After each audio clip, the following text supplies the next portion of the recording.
다음 생엔 한국인으로 태어나고 싶어요. 쿨하다, 힙하다, 트렌디하다. 일본 MZ세대들이 한국을 떠올리며 한 말이죠. 일본 MZ세대 사이에서 K-패션의 인기가 갈수록 뜨거워지고 있는데요. K-팝과 K 콘텐츠를 접하면서 자연스레 한국 패션에도 관심을 가지게 된 것이죠. 관심은 실제 소비로 이어지고 있는데요. 한국 브랜드에게 매출의 핵심인 백화점 1층 가운데 메인 자리를 내준 것만 봐도 알 수 있죠. 첫날부터 백화점 앞은 진풍경이었는데요.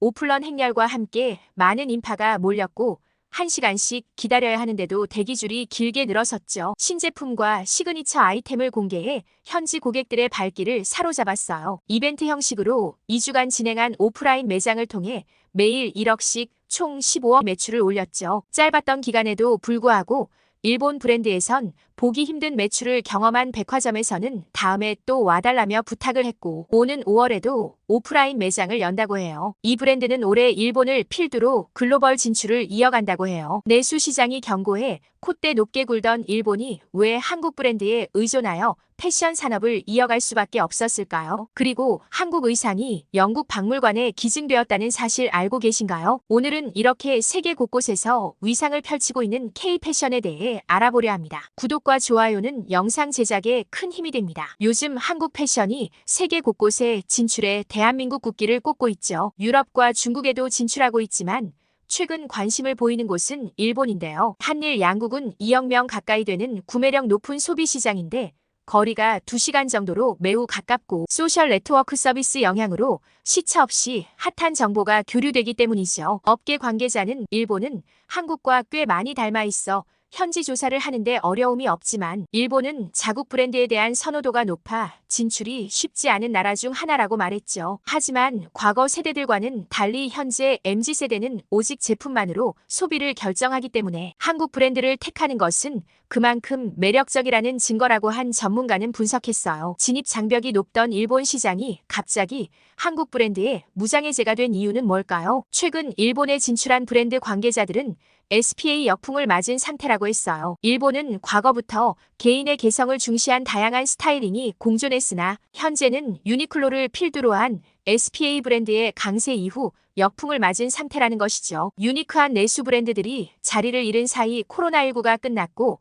증가한 소비 심리를 채울 수 있을 만한 매력적인 브랜드를 찾던 중 K-팝과 K-뷰티로 한국을 접한 젊은 세대는 한국식 스타일을 따라하게 된 것이죠. 코로나 기간 동안 꾸준히 온라인을 통해 일본 MZ 소비자와의 소통한 것도 오프라인으로 영향력을 키울 수 있는 원동력이 됐죠. MZ세대 소비자의 급부상으로 온라인을 통해 검증된 한국 브랜드를 일본에 진출시키게 됐죠. 특히 일본 브랜드 대비 합리적인 가격대와 매력적인 상품으로 깐깐한 소비자들의 마음을 열었죠. 그래서일까요? 해외 대형 브랜드들의 진출 시도에도 쉽게 문을 열어주지 않던 일본 시장의 높은 벽이 한국 앞에서 완전히 허물어졌죠. 최근 5년 사이 많은 한국 브랜드들이 성과를 거두었는데요. 작년 연매출 1,000억 원을 달성한 맛땡킴은 도쿄 최대 MZ 쇼핑몰로 꼽히는 파르코 시부야점에서 팝업 스토어를 열었는데 첫날부터 준비 물량이 연이어 품절되고 일 매출 1억이라는 놀라운 기록을 달성했죠. 입장 순서를 기다리는 줄이 길어져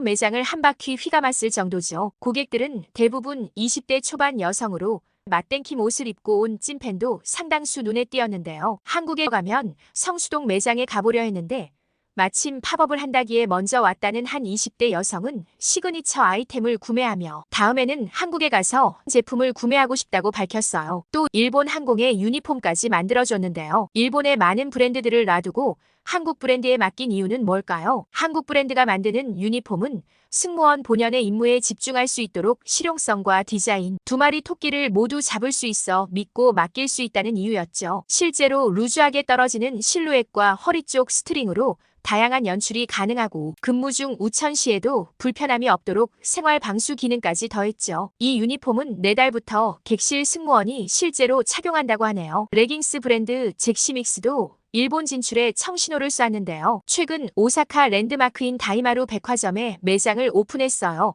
오사카는 교토, 고베 등 근교 여행이 시작되는 지역으로 세계의 지하철 노선이 지나는 교통의 요지죠. 특히 일일 이용자 수가 100만 명에 달할 정도로 유동인구가 많으며 유명 백화점들이 밀집된 곳이죠. 상권 특성에 맞춰 높은 수요를 자랑하는 시그니처 라인으로 라인업을 최적화했다고 해요. 1호 매장을 연 이후 2주 만에 나고야에 2호점 매장을 열 만큼 성황리에 운영 중이라고 해요. 연이은 판매고를 이어 온라인 홈페이지도 정식 오픈하고 상품 판매를 시작한다고 해요. 많은 수요를 고려해 일본어, 현지 통화, 쇼핑, 고객센터 등 편의성을 높인 서비스를 제공하고 이번 시즌에 론칭하는 신상품도 한국과 일본에 동시 발매한다고 해요. 일본에 이어 유럽에도 자랑스런 한국 패션 브랜드들이 두각을 나타내고 있는데요. FW 파리 패션 위크에서 진행한 한국 브랜드 프레젠테이션에서는 관계자들의 호평이 이어졌죠. 국내에서 탄탄한 인지도를 쌓은 브랜드들이 패션의 본고장이라 불리는 파리 패션 위크에 성공적으로 진출하는 사례가 늘고 있다고 해요. 파리 패션 위크는 뉴욕, 런던,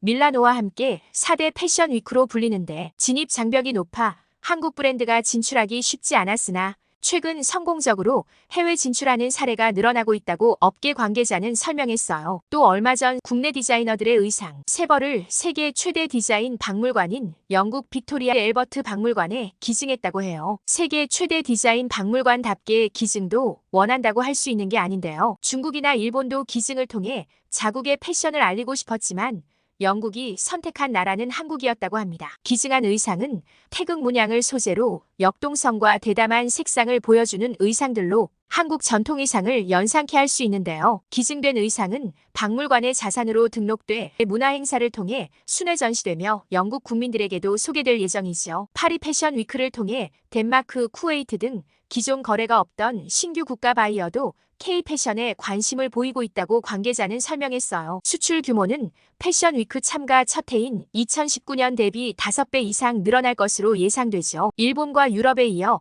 다음 K-패션의 타켓은 중국이라고 해요. 중국 패션 시장이 성장하는 가운데 한국의 입지가 확대될 것이란 전망이 나왔기 때문이죠. 지난해 중국 디자이너 패션 시장 규모는 약 11조로 집계됐는데 전년 대비 약 11% 확대되어 매우 가파르게 규모가 커지고 있죠. 중국 경제가 저성장 단계에 진입했음에도 패션 시장은 두 자릿수 성장세를 나타낸 것인데 자신의 개성을 추구하는 트렌드가 확산하면서 중국 시장은 앞으로 확대될 것으로 보여요. 특히 독창성, 디자인, 개성을 중시하는 디자이너 브랜드가 선도할 것으로 예상되는데 한국은 그에 매우 적합하죠. 한국 패션 특유의 개성 표현 방식이 인기 비결로 꼽히는데요. 실제로 중국 유행 선도지로 불리는 상하이에서 한국 디자이너 브랜드의 러브콜이 이어지고 있는데요. 특히 한국은 높은 인지도를 보유하고 지리적으로도 가까워 앞으로 수요가 매우 증가할 것으로 보이는데요. 중국은 마음이 급한지 한국 이커머스에도 발빠르게 투자하고 있는데요. 얼마 전 중국 최대 이커머스 그룹이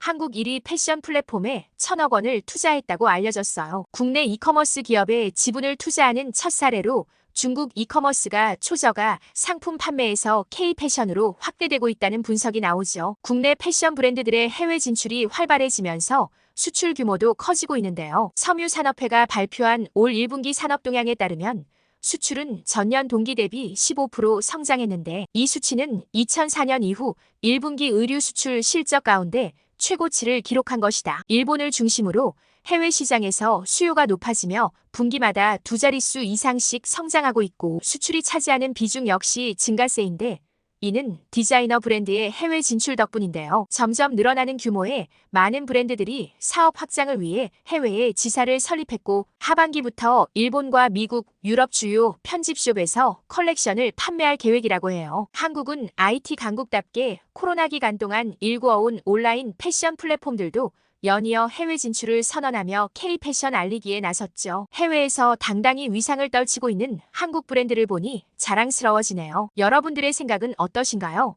의견 남겨주시면 다음 영상 제작 시 참고하겠습니다. 사연 맛집에서는 여러분의 사연을 기다리고 있습니다. 자신의 사연을 소개해주고 싶으신 분은 공식 메일로 언제든지 제보해주세요. 구독과 좋아요는 영상 제작에 큰 힘이 됩니다. 감사합니다.